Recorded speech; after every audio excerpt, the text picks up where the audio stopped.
It's a vibe. I like it. This is the song you hear right before date night. You listen to when you get ready.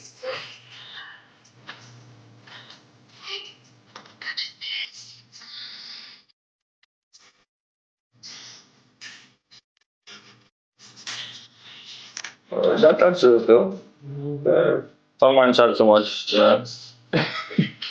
Very true. That's overly true. Overly true. Anyways. Overly.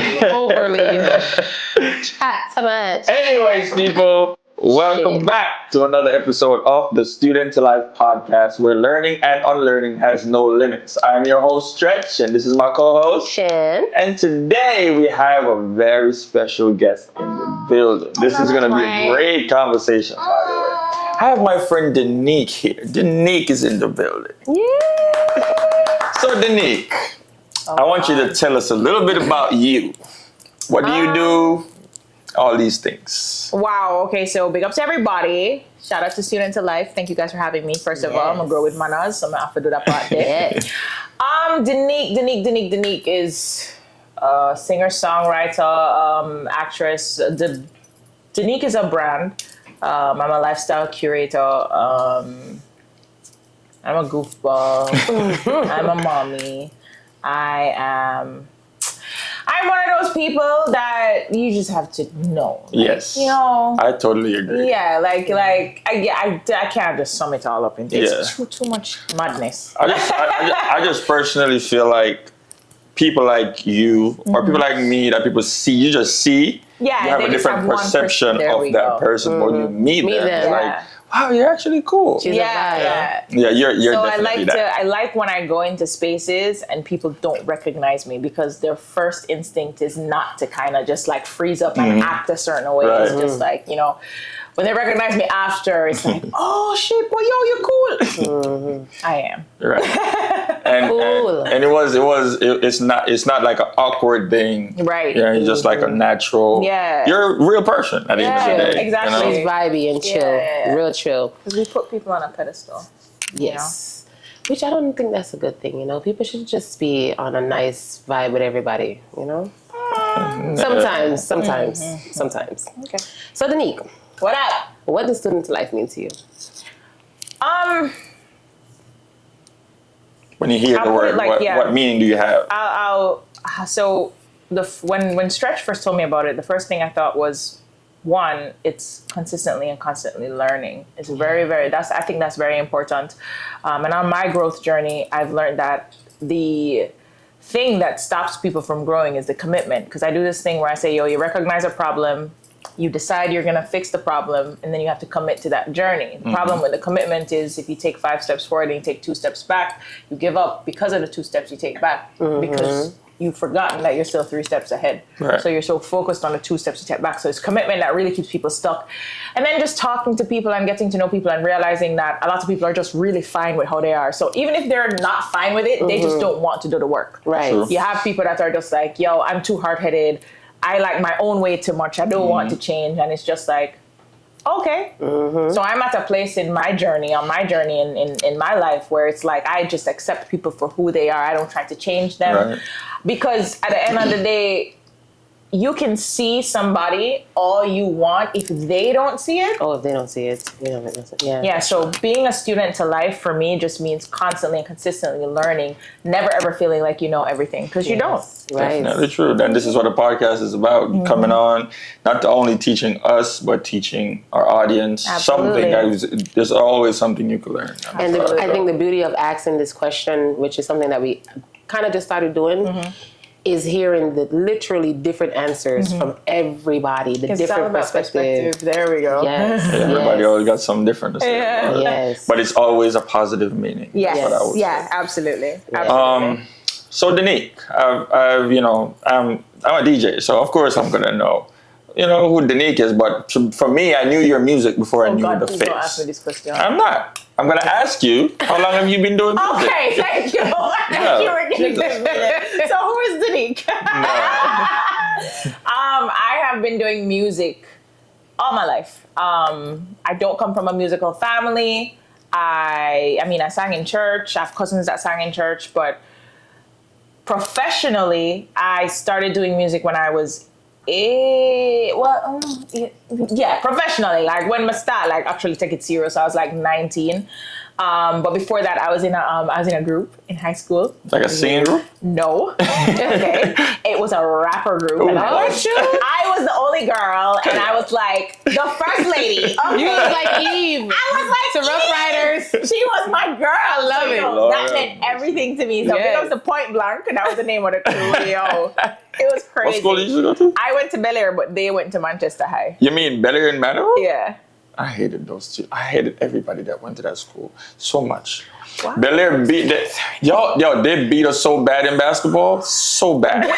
Thank you. So bad. I am so happy that somebody else, because every time I tell people, yo, we're not really good in the football team. No, we're not football, but basketball, we were always us. Top tier. And every year we meet them at the finals. Yeah. That's the bad because part. Honestly, when Coach Mike left, the basketball team went up. Coach Mike was a soldier, right? Yeah. He was a soldier. He was like an ex-soldier. He was so crazy. good. Yeah, man.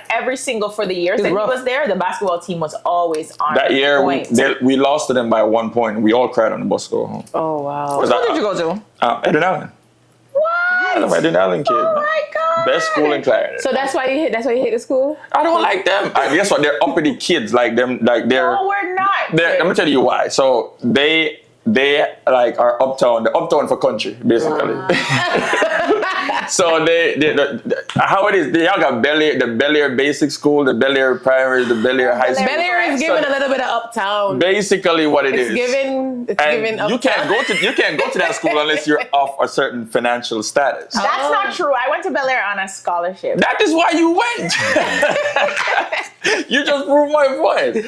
But when you go there, they're all like formal and proper and speaky spunky. They're pinky purple. Yes, they're this. Yes, there's them. I am going to put on my foot about my Bel Air massive. That is not true. Why you think they're not good at football? That's not. That is why. Well, your personality don't give uppity and all that. So that's thank you. That means the school didn't rub off on you like you're saying. But the school, they weren't like that. I promise you. We didn't have you have some people. I think we all had etiquette class and we had. Yes, we did all of not. that.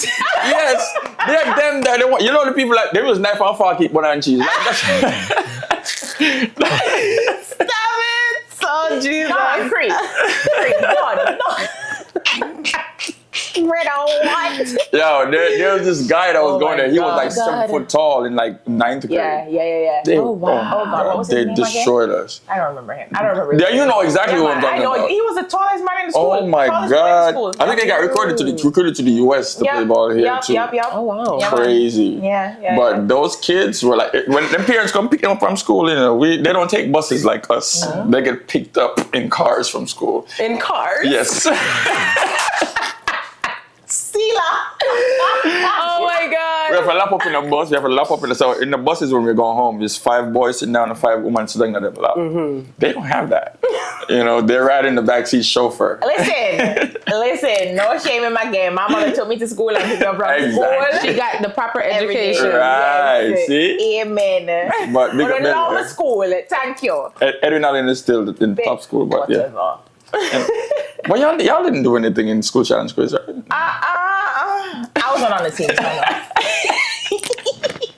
Yeah, man, we didn't make it to school challenge. We never made it to. I don't think we ever made it to finals, but we did. That. Really? Yeah. I never even heard of y'all in school. Yeah. Wow. Don't taking it there. I know, just don't. But let's talk a little bit about your music. Is it fun just like making music or performing it? Which is more fun for you? Now? Yeah. Overall, since you started till now, what's the... Okay, so yeah, because there's been ups and downs for me. So in the beginning, it wasn't fun performing because one, I really, as young, I didn't really know who I wanted to be on stage, even though I kept getting advice, separate the two. Right. Denyque the artist is different from Denyque the person. Yeah. And never ever found my footing where that was concerned. But I've always loved recording, and I've learned so much over the years, Jeremy Harding, I have to big up Jeremy every single time I talk about this because he has been one of my greatest teachers. Like Jeremy really showed me how important it was for when you to channel your song. He seems like a genuine person. Yeah. So don't just sing. Right. Channel the emotions. Feel every single line that you're singing, because when you do that, then the people that are listening, they feel it and feel it too. And they can connect with you. And we'd be in studio, and I mean, I have this song Supergirl on his City Life rhythm. And I kid you not, I slept in that studio that night. Like, really? We had to record it over. And he would not let me come into the studio until I got everything exactly right, because he came from that time where everybody was a real singer. There wasn't no autotune. There wasn't none of them something there, Melodyne, none of them things. It was real instruments. Instruments, real voices. And I'm happy that I got to experience that at a young age and so young in my career too, because it hit with me all the way up to now. So now I want to say I'm getting into a groove where I love performing, but I love performing a certain way. So I'm not the artist that love to run out on stage and get a you like to stand up mic and just sing. Yeah, the acoustic, sitting down, getting a vibe. I love that. You know, I love that. That's where I shine the most. But recording, love recording. So would you say you're better behind the scenes? As far as like you love the behind the scenes, as far as recording, producing, writing. Absolutely. Yep. So you said something interesting. You said that they wanted you to separate the person from the music. Okay, did that work for you? I never ever learned how to do it, to be honest. I like that. I learned how to do it perfectly. Yeah, I never. All right, so I think it's a little bit different with you because a lot of people want to tie you to the music so much. Right. For us, it's like, we play the music. Yeah, you're a DJ. They don't care about us. Yeah, that's true. You know, unless you really want to be that person to be known and be seen. Yeah. But for artists, it's like people want to know your life. People want to know especially now. See, back in the time where, you know, I had Summer Love, I had Make Me Believe You. Nobody really cared about you. They cared about the music and tying who you are to the song. But for me, it was just, I don't know. I feel like it's a form of losing yourself, though. Like, in the process of it, I feel like you can really lose yourself from who you are. I used to overthink everything. That's one. And I also have a different perspective about it. I feel like whenever people try to separate or put them together, I feel like, why can't I just be all of it? Right. You know, like, I always go back to this T.I. interview. I think it was Breakfast Club that he did an interview with, and he's like, when people look at him and they're like, well, are you a thug? Are you a gangster? Are you a like, why do I have to be in this category? I'm all of it. Yeah. You know what I mean? Like, I'm all of it. And I just thought of like Erykah Badu. Erykah Badu is she's one person. But she just embodies that, though. She embodies everything. Yeah.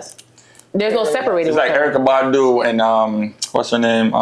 They're like those type of neo soul artists.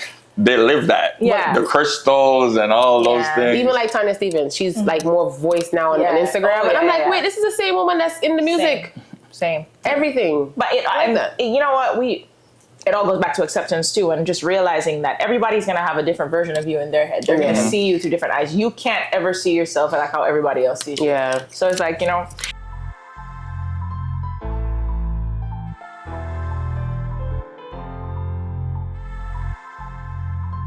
Kuya, Stretch, look at these nice shirts that we have for this season. And it's all sponsored by Kuya Clothing. Yes. You can find them on Instagram at Kuya Clothing, or you can find them online at kuya.com. They also have storefronts in Jamaica where you can purchase your merch in Kingston and Montego Bay. So go get your own and leave mine alone. And you can be hot like pepper like me.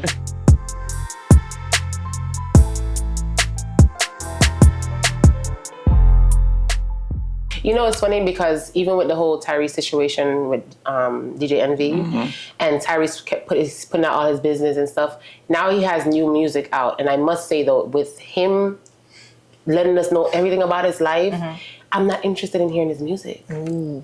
Yeah, that kind of kills the music. Yeah, it kills the music for me because it's one thing to you saw him for who he really is. Yeah, and it's like, even if that's you have to tell everybody. Yeah, like.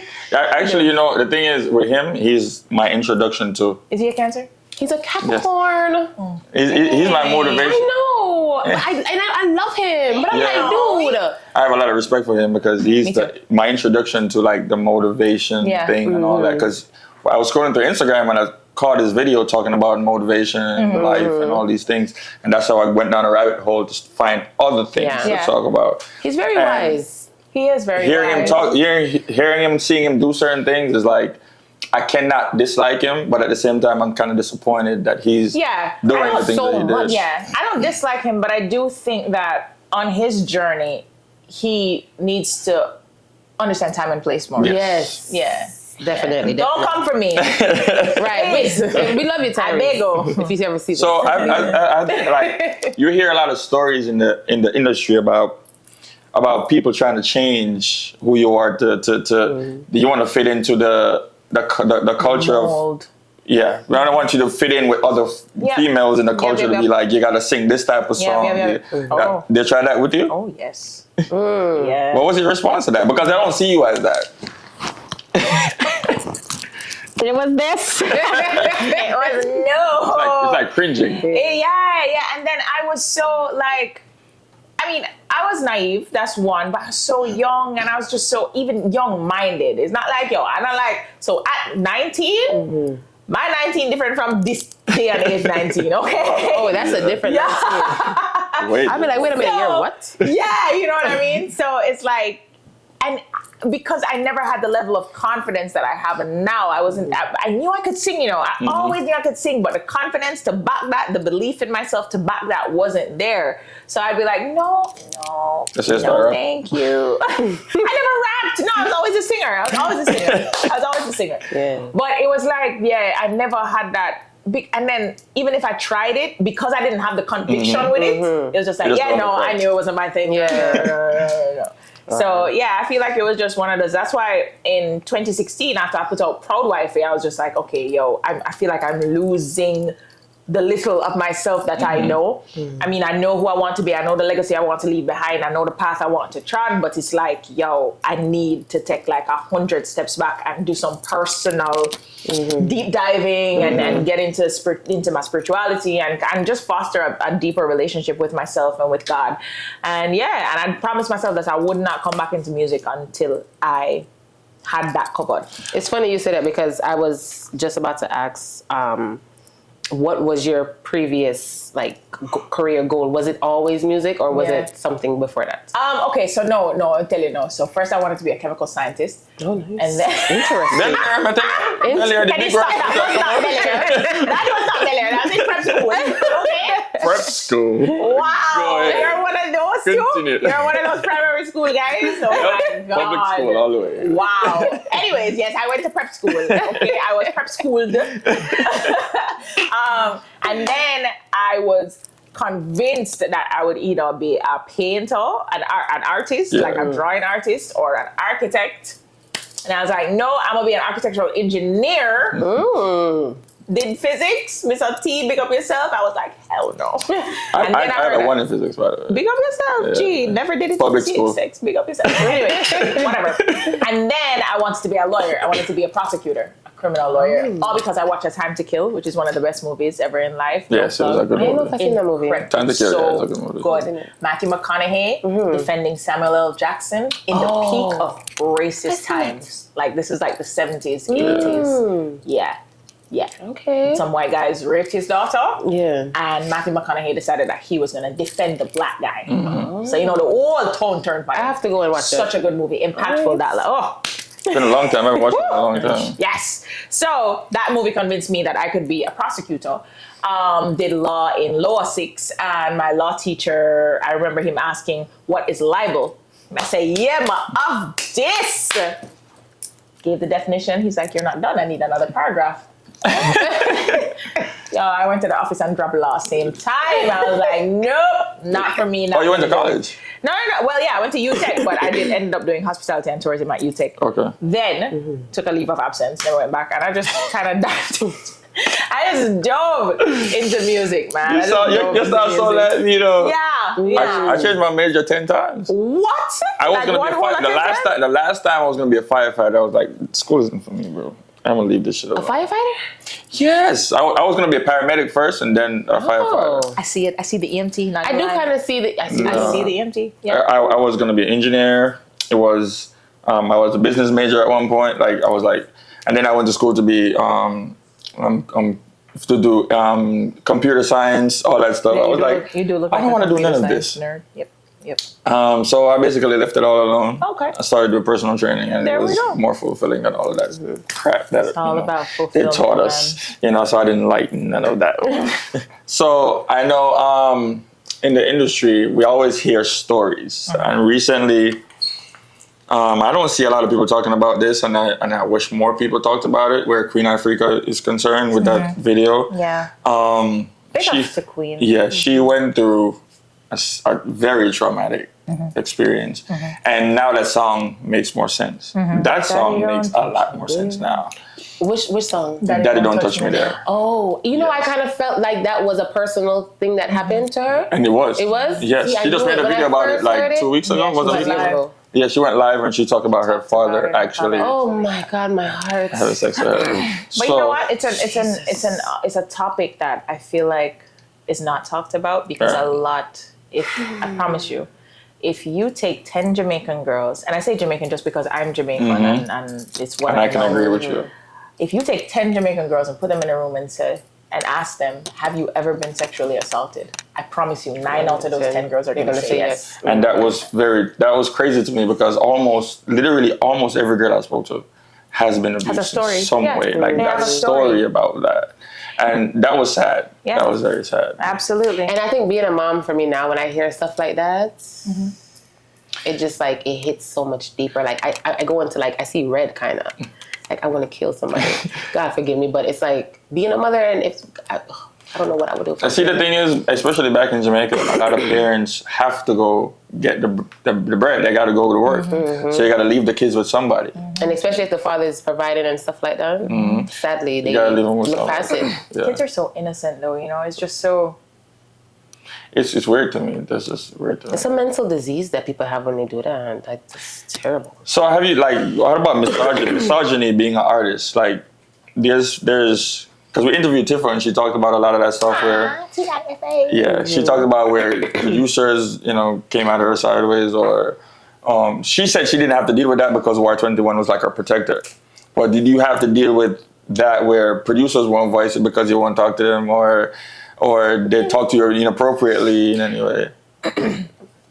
So, people like to talk about pretty privilege, but nobody talks about the underside of pretty privilege. And it's real where when somebody thinks you're good looking or pretty, then that's all they see. So you're no longer talented, you're no longer smart, you're no longer able to... human. You're not a human anymore. You're just a pretty girl. A doll. Yeah. You're a trophy. You're a trophy and I'm going to win you. And when I win you, this is what I'm going to do. A lot of people... That was good for T because she had that buffer. Right. I had that buffer in a sense where I had my manager, Jade, big up to Jade Lee. So Jade was my bulldog in a sense, and she really, really protected me. Jade taught me a lot, and Jade really, really protected me because she knew the same Jade that's at Ramesh now? No. This is Jade Lee. Okay. And yeah, man. That producer tell me straight out, say, so if I do this, then they'll put out a song, or they're not gonna put out a song, and I'll be like, all right, bet, no problem. Cool. Because I was just never, first of all, me, like a nice girl from country, me grow with my mother and father, me don't know nothing about them street life, me don't know nothing about them something there. So it's like, and there were a lot of times to where now, as a grown up, my brethren and them will say to me, say, yo, dog, I look the man that look here, and I'm like, God no.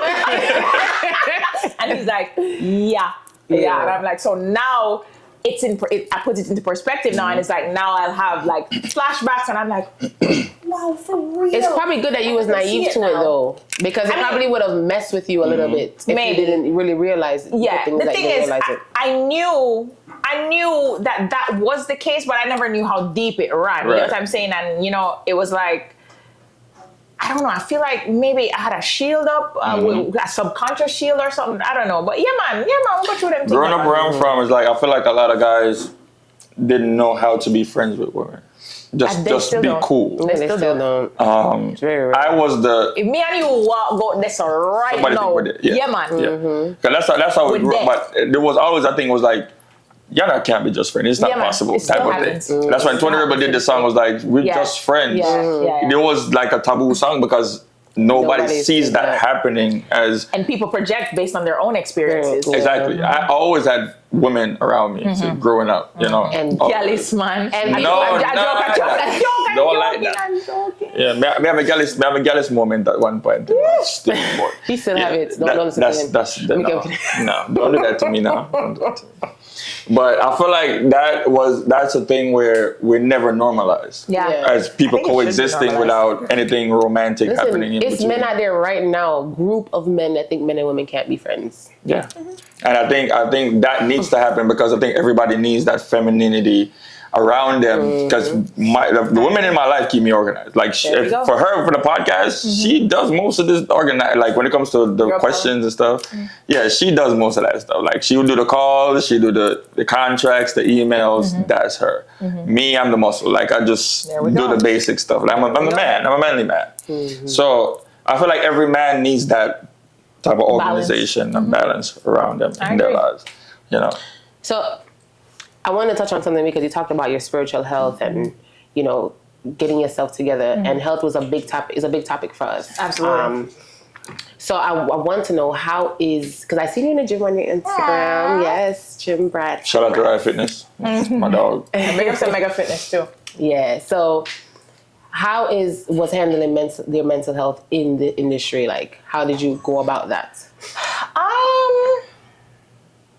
I don't know. I don't even think I had a strategy, honestly. I just kind of learned to stop because how I was raised, I feel like a lot of people can relate to this thing. You sweep it under the rug, you keep it going. But even when as young as I can remember, I just always felt that was wrong. Like, why are we not addressing situations? Why are we not talking about them? I feel like that's the only way we can fix what it is when we put everything out on the table. But, no, I grew up in a family. Nobody wanted to have those conversations. Nobody wanted to talk. Just imagine being the most affectionate person, most emotional person in a family of people who have, like, very limited emotional intelligence.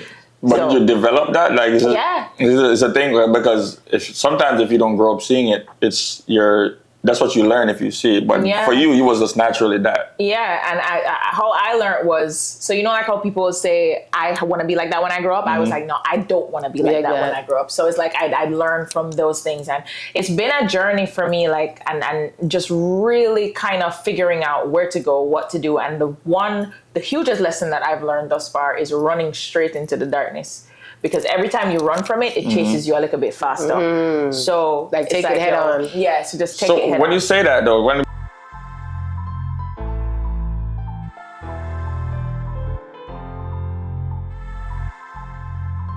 everyone that knows me knows I'm a tequila drinker. And this tequila I'm going to introduce you to right now is called TC Craft Tequila. It's one of the smoothest tequilas you ever taste. It's made from natural agave. You know me, I like my natural stuff, you know what I mean? And it won like a bunch of awards from the SIP awards, so it's official. So everybody try this tequila. It's TC Craft Tequila. Shine, where can they find it? Listen, make sure you order this tequila from tccrafttequila.com, or you could pick it up from any wine and spirit store near you, all right? All right.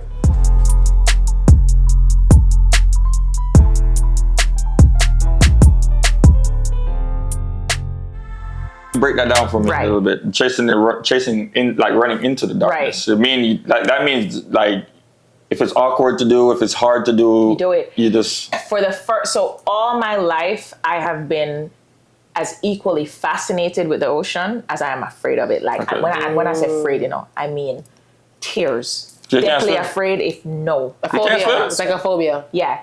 If my feet cannot touch the ground, I immediately go into panic mode and I start to bawl. Really? Yeah. You sound like my mom. There we go. I'm like that with whales. And I love whales. They can't freak me out. Okay.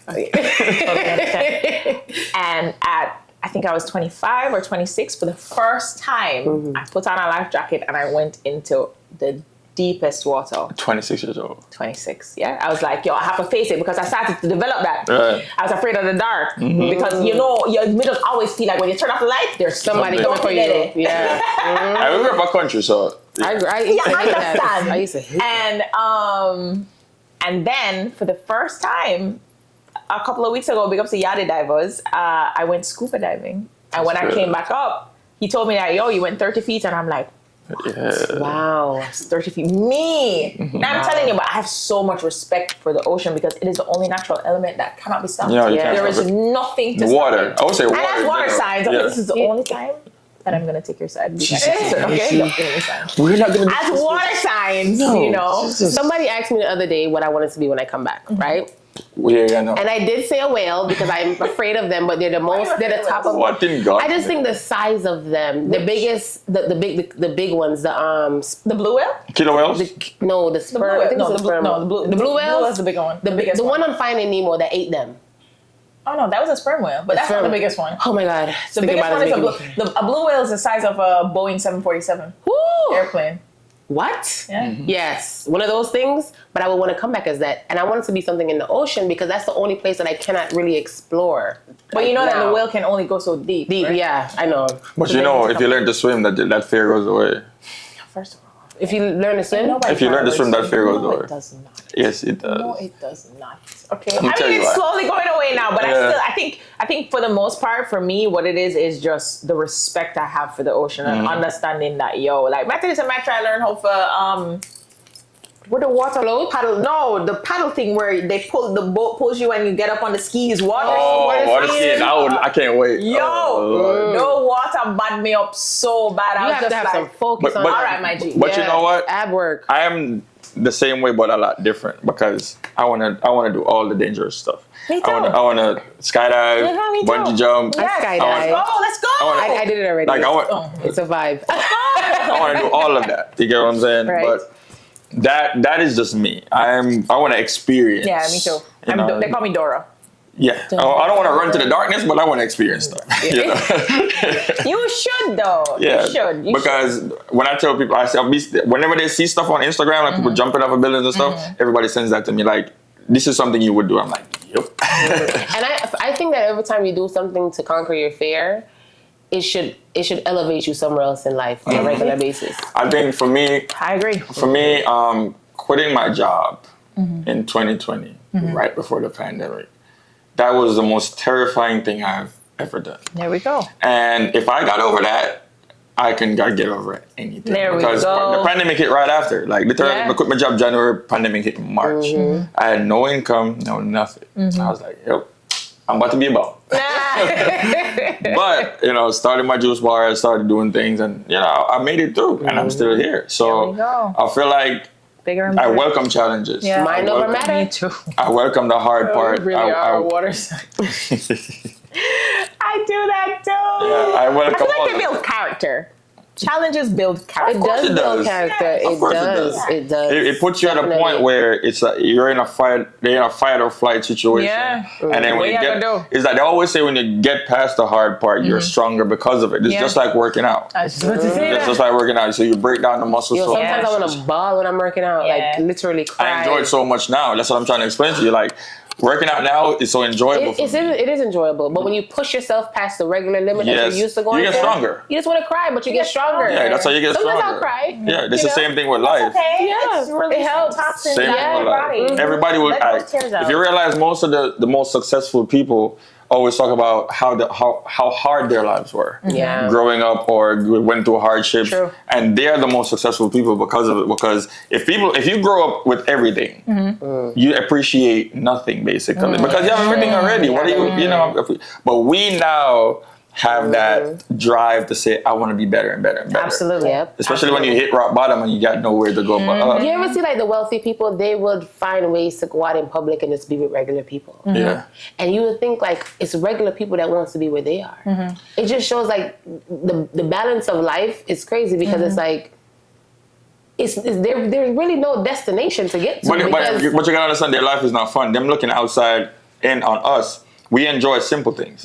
Right. They don't understand enjoying just walking down the street with friends and just laughing and enjoying little things. Like we play sports, we enjoy it, we hang out, we enjoy it. But to us, sometimes it doesn't really look like that's a glorious life. They don't experience But to them, that. it does look like that because they're like, I can't do nothing. People know who I am. Yeah. Like, even like Beyonce, like she can't walk down the street. Like, you know, she don't enjoy the same luxuries that we do. Right. Like, for instance, a rich person most of them are unhappy. You get what I'm saying? They don't have the wherewithal to go out and do what we do.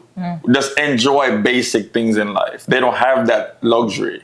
We do. the celebrities. Yeah. The rich people do. That's why, like, if you're rich and you're able to still do a lot of the things that you used to do, your life is happy. But if you're rich now and you're cooped up in a house and you have security everywhere and your life is a routine, which is like so your life is not. I don't want that. It's really fun. So that's why I think people should always do what they love in order to get to the place that you want to get to. So when you get there, you're still doing what you love. This is a thing this is your escape from everything. Everybody needs that escape. Yeah. Absolutely. You need that one thing that's gonna bring you, that's gonna ground you, bring you back to who you are. Yeah, 100%. Because a lot of us don't have that. You lose yourself. If I lose myself now, I could pick up my phone and call any one of my brothers, any one of my friends, and they know how to ground me and say, this is who you are, this is what you're used to, and this is how you do it. But a lot of us don't have that. I could pick up a basketball, play my music, and I am back in the mindset. I'm leveled out again. So Denyque, have you ever went to therapy, or do you believe in therapy? Yeah. My therapist always run me though. Why? Because I'm very self-aware, and I'm always. She's like, you don't need me. Yeah. My therapist does the same thing. She's like, you don't need to come here every week. Yeah. She's like, we're there for an hour, right? I tell her my problems for 30 minutes, and the next 30 minutes we're just having conversation. Yeah. She's like, you don't need to come back here. But now I'm definitely a sounding board though. A sounding board? Yeah, because I don't really have that. And then I trust everybody, as in I trust people to be who they are, but at the same time, I'm also very closed about myself. I don't trust people with me. That's what I should say. Okay. So you don't have that one person or two people you could call and just be open with? I probably have one person, but if there's still a limit. Like with my therapist, I would tell her anything. Yeah. But that there's just I'm very, very cautious about myself, and I'm very protective about me because I just been through a lot, and I've worked very hard on myself. I constantly work on myself, and I constantly choose to work on myself. So I don't want to put myself in a position to be let down. Yes. So and I'm always figuring out how I played a part in whatever situation. Right. A lot of people criticize therapy a lot. They say, oh, I don't want to talk to a stranger. And it's always been need therapy, Exactly. They don't want to talk to a stranger. They want to talk to somebody they know. But guess what? They're not talking to somebody they know. No, they're not. All of us as people, especially like you as a person, you have some things that you will never say to your friends. You have like one or two things that you would never say to your friend. Absolutely. You could go in a therapist's office. He's legally bound to sit there and listen to you speak about it. And what I tell people is why I go to therapy, I could sit there and say everything that's on my mind, and then when it comes out, it's like it's not even that big of a deal when you say it out loud. Because it's important to get it out of you. That's why I tell people, I'm like, yo, okay, you don't want to pay for therapy, no problem. Sit in front of a mirror and talk to your reflection. People think that is. People used to think that's they probably still do. But to be honest, a lot of people can't look themselves in the mirror. True. Oh my God, I mastered that like 2 years ago when I started meditation, and it's so powerful. Yeah. Like just staring in your eyeballs. Yeah. That was hard for me. I mean, it was so when I was younger, I'd always used to pass mirrors and look, and then everybody used to always say to me, oh, you're so vain, stop looking in the mirror, you're so vain.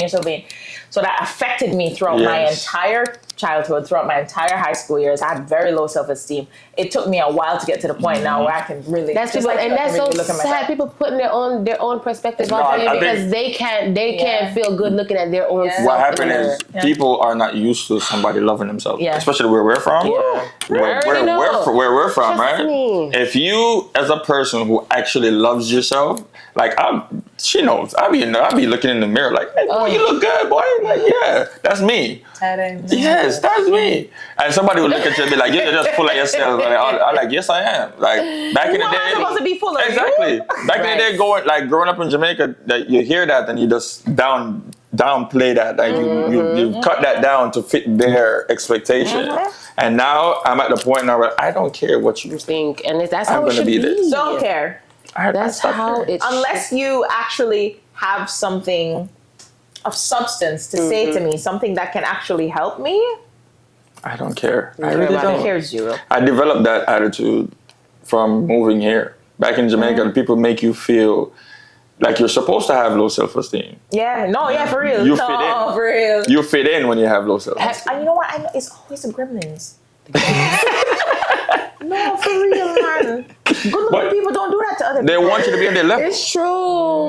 That's what it is. Yeah, misery loves company. Yes, it does. So you got to also be aware of that. And once you pick that out, you know, once you figure that out, you're good. You know which saying we used to always hear that I have completely realized that it's cap.